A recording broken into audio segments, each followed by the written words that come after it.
just needed to get that out of my system. Kind of want to have some fun today. I have been wanting to beat the crap out of the Nova, and this Friday possibly I'm gonna try to go to the racetrack. I found some stuff in the tune, trying to make that better, trying to make the car work. Um, I think their tires are still spinning pretty bad, like at the top of the gear, so it's kind of hard to tell if it's the actual transmission not wanting to shift or what. I've gone back and forth so much on which vehicle to take to LS Fest, and honestly, like I'm still up in the air. The good news is the Nova is rad as hell, so if our worst cases we're taking the Nova, I'm okay with it. I really like that the car has a 4L60E in it. It is like a big point of the car for me, and I've gone back and forth. Like I have like a really badass built PTC Glide, and Katie's even just like send it, like put the glide in it, make it nasty. And like I'm not against that, but I just kind of feel like from the beginning when I built this car, I just thought the whole point of it being like the typical wanting to make something like a just a driver, but then it can effing throw down at the track. That's what I've always wanted. And I know that that's usually just money, but what if it's not? Like, what if we can just make something work? The car is light enough that I think it doesn't put as bad of a load on the 60 like a lot of the heavier vehicles do. A lot of like the Silverados, Tahoes, and stuff blow those things out, no problem, of course. But this car probably weighs 2,800 pounds, so it'll be really interesting. I know, like as you start to cut 60 foots and stuff like that, it's probably going to beat on the thing, especially if we spray it. It's probably going to beat on the thing. So there's other options out there. I'm curious to see what you guys think. Like should I go like full standalone ECU and go to like a Glide or a TH350 or something and just kind of, send it a little bit? I think I got to play with it a little bit more like this just because I built it this way and I at least have to run a 12 with it. Otherwise, I'll freaking lose my mind.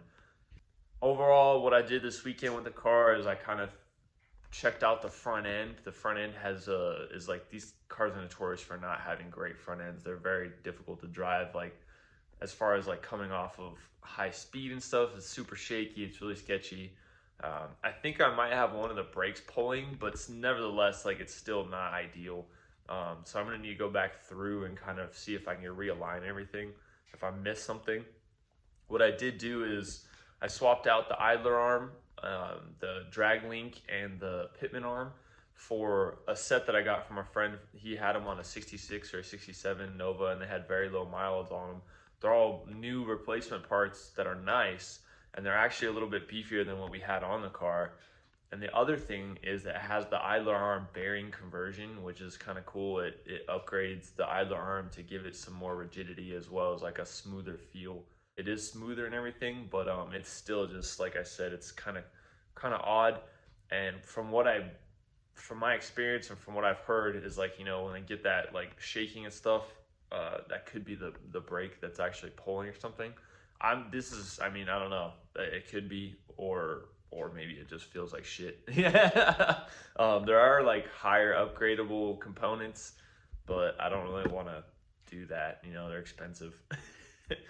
So the other thing we did is I was just playing around with the tune, trying to get all the timing into the car. I could tell at the track last time, like we were saying, it ran a 14.1 and it was just pulling a shit pile of timing for a couple different reasons. So I went through and I fixed all that. It looks like it has all the timing in it now, and it sounds better. It feels a hell of a lot better. And I also ordered some rear end parts for the car because it's chugging pretty bad. I got a clutch kit, and then I got a spring and plate kit. So we'll try to fix that up. You can kind of tell actually when I did the burnout, it looks like the right rear isn't spinning half as fast as the left rear.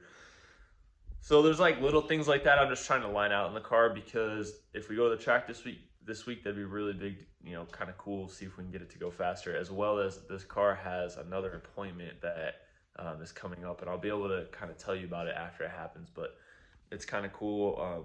I just want it to be, tippy top as best I can for it to make that appointment. So the last thing I'm gonna hit you guys with today before I let you go is I did start a Patreon page. I launched it. The link is in the description below.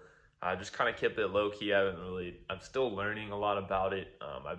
It's been mentioned to me a couple times over the years from a few people, And recently someone hit me up, you know who you are, and just kind of convinced me to look into it more. So I looked into it and I got some tips and tricks from a couple other people of like things that could be really cool to do on there. So I decided to move Hot Rod Philosophy to the Patreon page for any future episodes. The episodes that are up now will stay up on YouTube. I think that's how it should be.